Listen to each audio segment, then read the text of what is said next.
Hello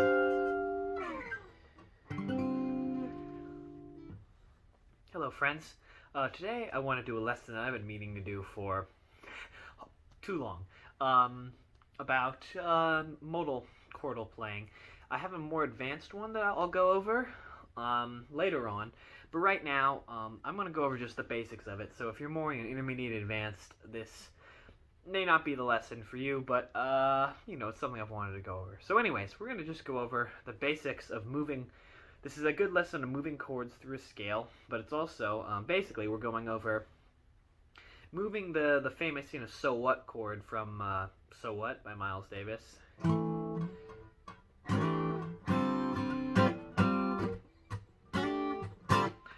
Which you may have come across at some point, but I'll run through it anyways. It's basically, I'm going to do it in the key of D, which is, I guess, what key it's in. But anyways, so we're starting here. The easiest way to do it is you've got basically just your finger barring. So you've got D on the 5th fret, D, G, C, and your second finger, F. Technically, you often add the A on top.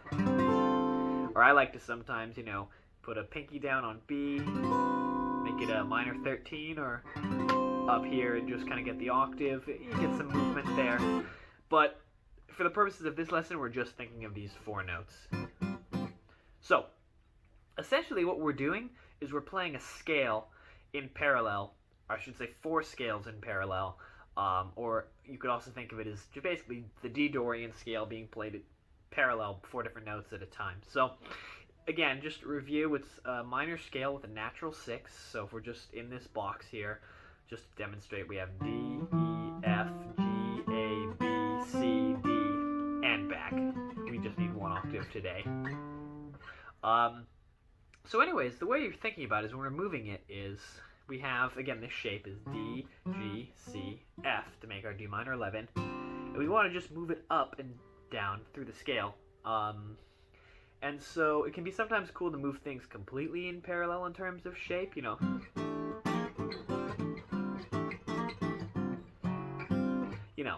Excuse me, it's kind of a very slick outside playing, like, going through a lot of fifths. But anyways, what we're going to want to do is to move it up. You might already know the So What chord, as it's called, can be moved. It's, again, stacks of fourths is how we're thinking. We can do mix in seconds. I can cover that in another lesson. But anyways, we start here. We start here, and to move it up to the next one, we would just go, D, to move it, we move everything up 1 note in the scale, so from here, D becomes E, G becomes A, C becomes D, and F becomes G. So if you go up to the next one,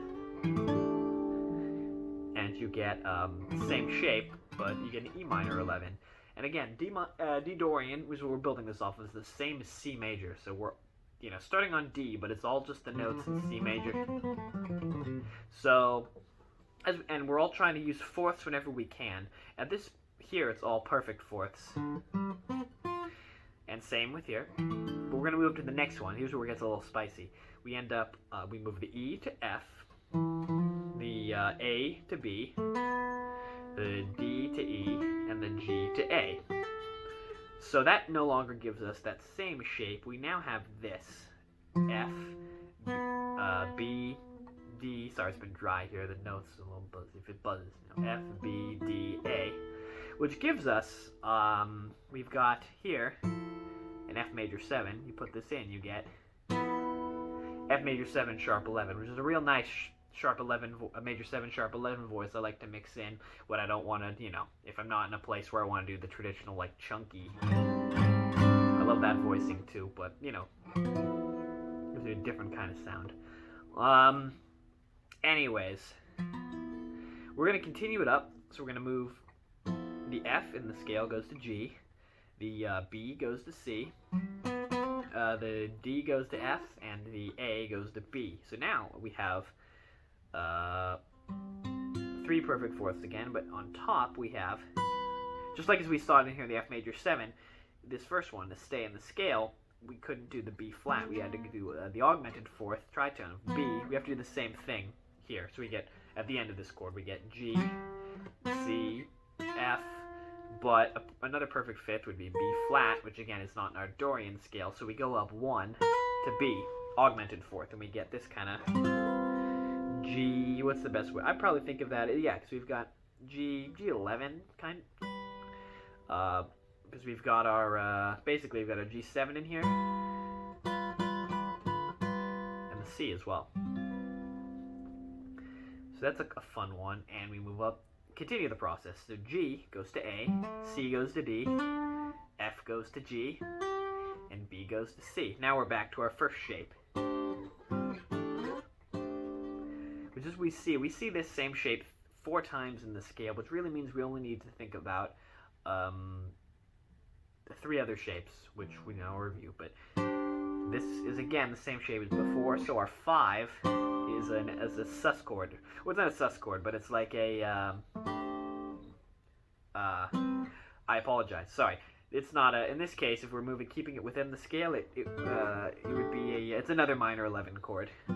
We continue up. A goes to B, D goes to E, G goes to A, C goes to D, and we get the same thing here. The 6th is another minor 11 chord. Beautiful. And we'll continue up. This we do get a slightly different shape. This is another really cool shape that you don't see in a lot of other places. I don't hear a lot of people doing it a whole lot, and I like to mix it in, which I'll demonstrate in a couple of minutes. So, the B goes to C, E goes to F, A goes to B, and D, goes to E. So this gives us this shape, which, if you look at it, we essentially again have, oops, apologies, it's a major 7 with the F in there gives us C major 11, which is not a super common chord, but I actually kind of like the crunch that you get in there between the, I don't know, beautiful. And then you move it up and we complete it, and I'm way the heck up here now, but we would go C to D, F to G, B to C, and E to F, and we're back where we started. We can do the same thing going down, which all, all the same shapes, so they remain the same. And if we wanted to get back to where we started and continue down, we move the D down to C, G to F, the C to B, and the F to E. So we now have the same shape as we saw up here, just an octave down. You can throw in some bottom, it's still a 4th if you want to get real thick. Anyways, you can then continue on. The C would move down to B, the F to E, the B to A, and the E to D. So we have this shape here. And if we wanted to move it all the way down, it's a bunch of open strings. Sometimes it can sound a little low in most contexts, but it can sound cool. If you go down to A, so B goes to A, E to D, A to G, and D to C. So you basically get 3 open strings, and this C, to get this a sus kind of thing. You gotta be careful with it so it doesn't just sound like you're tuning, but you can add in some cool, lots of room for ornamentation. Anyways, we move it back up.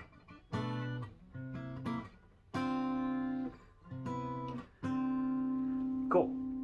So basically, the way I think about this, that I like to move this stuff around is, you can kind of, if you're, of course, the classic vamp would be either like moving from the 2 down to the 1, as the so what vamp.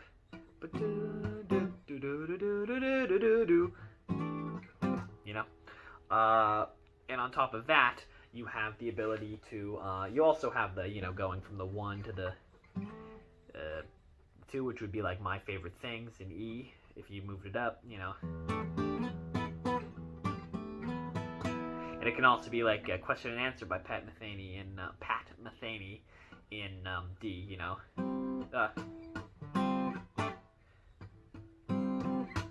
What was it?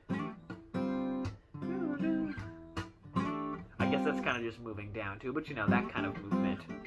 But that doesn't mean you can stop there. Sometimes you can continue on. You can almost get like a milestone, this kind of thing, you know. Milestones being like a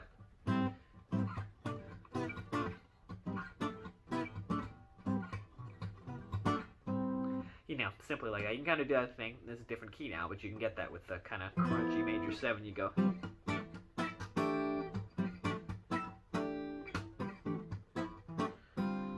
Can you move it up? Or so if I was to doll it up by moving you can throw in all the other notes from the scale. You can do it to ornament comping. You can do it for a chord solo if you have something extended like on So What or Impressions or whatever. So you can do something like, you know.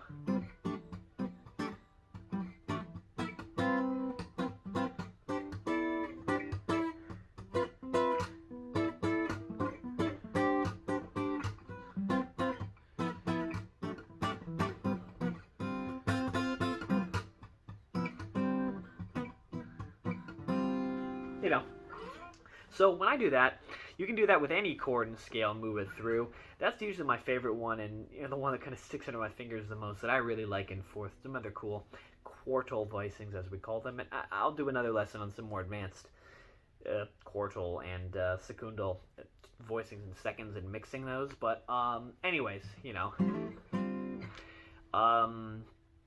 It's something you can do with any chord, but I highly suggest working with just that D minor shape and getting it really under your fingers so you can grab them, mostly grab them, even while you're talking. They're really, you know, besides just on So What, there's some tunes where, like So What or My Favorite Things or Question and Answer, where, you know, there's some tunes where it's quartal voicing you can kind of screw around with. There's some tunes that people around on the bandstand, they're gonna want to hear. You know, if you're trying to play, I mean, it wouldn't be wrong if you're playing So What, like with a minor 11, like, sounds good still, but it doesn't sound quite, you know, how it usually is. So it's just something to play around with. Anyways, with that being said, I hope that was helpful for, you know, again, some people who are just kind of playing around with modal stuff, and so get that under your fingers, and I'll be back in a few days or a week maybe with some, another lesson on, a little more advanced. I'll do some stuff on the top strings with quartal voicings and mixing in some seconds and how you can move that stuff around just on a chord or two. And I have a lesson idea coming up, just talking about spread triads, just kind of how you can do some guitaristic things if someone says, all right, comp on this. It's good to be able to play like a piano or to play stylistically to jazz in general, but it's also good for when someone says, I want guitar sound on this, for you to be able to do your that, or your, you know, if you're going spread triads, or, you know, stuff that's easier on guitar that you can't quite do on piano. Anyway, with that being said, hope that was helpful, and we will be in touch real soon. Thanks, folks.